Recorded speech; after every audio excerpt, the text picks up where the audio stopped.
Majlis yang diadakan pada hari ini adalah merupakan program Jelajah Keluarga Malaysia, Cutusan Ilham Yang Amat Berhormat Perdana Menteri.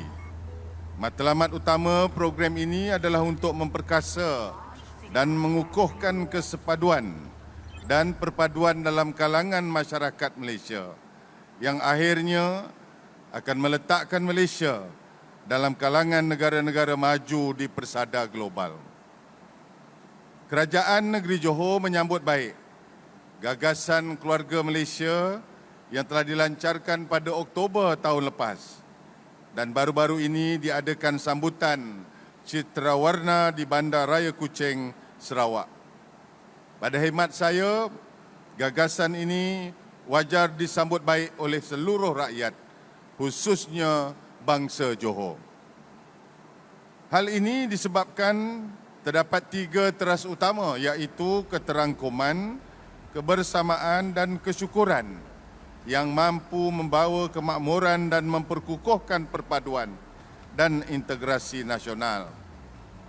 Ketiga-tiga elemen ini memang relevan dalam mencitrakan pembinaan sebuah negara bangsa yang merdeka dan berdaulat. Hakikatnya, Johor dan Malaysia adalah sebuah negara yang bersatu dalam kepelbagaian dari segi kaum, bangsa, bahasa, budaya dan agama. Kehidupan aneka kepelbagaian ini boleh menjadi satu cabaran dan keunikan kepada Malaysia.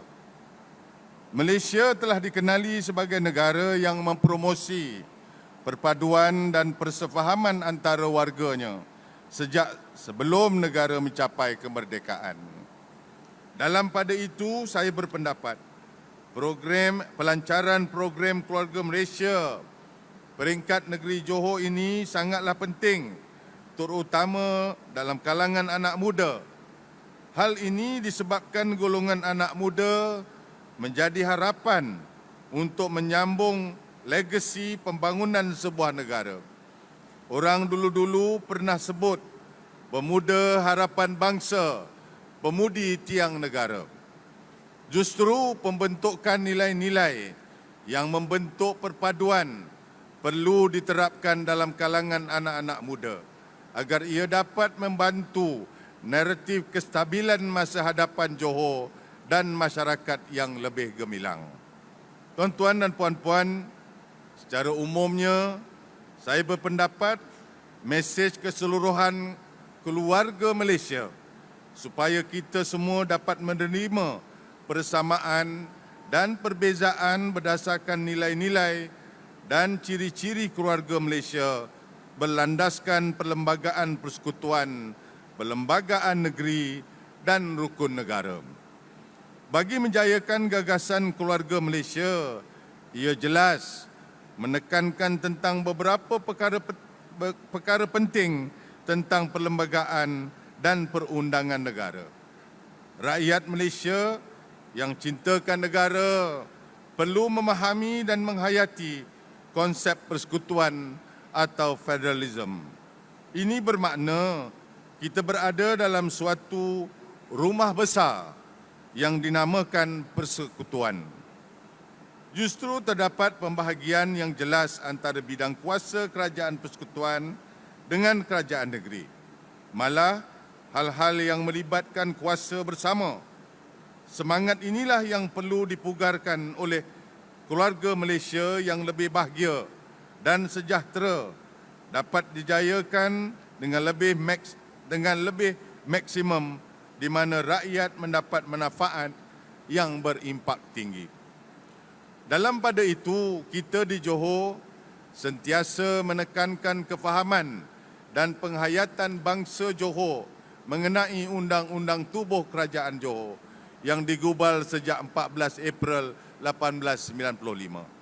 Antara fokus utama Undang-Undang Tubuh Kerajaan ini adalah untuk membentuk pemuafakatan yang kukuh dalam kalangan bangsa Johor yang diterajui oleh Duli Yang Maha Mulia Sultan Johor sendiri.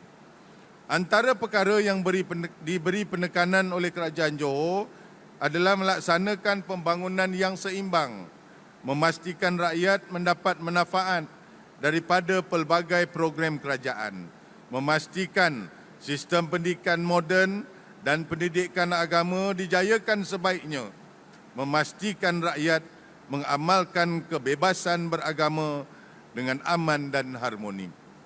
Pada masa yang sama, barisan kepimpinan di pelbagai peringkat perlu memainkan peranan masing-masing untuk memastikan kestabilan politik, kestabilan ekonomi dan kestabilan sosial.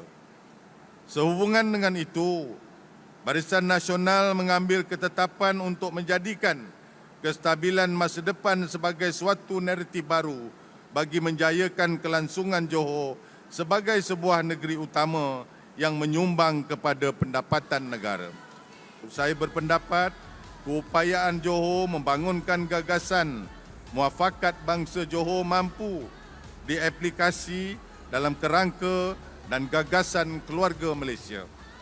Kesemua inisiatif kerajaan Malaysia perlu bersifat holistik dan inklusif merentas sempadan agama, bangsa dan kaum serta wilayah. Marilah kita perkukuhkan pembangunan negara bangsa yang bertunjangkan kesepaduan, penyatu paduan dan perpaduan dalam kalangan rakyat di negara ini dalam kerangka sebuah keluarga besar Malaysia.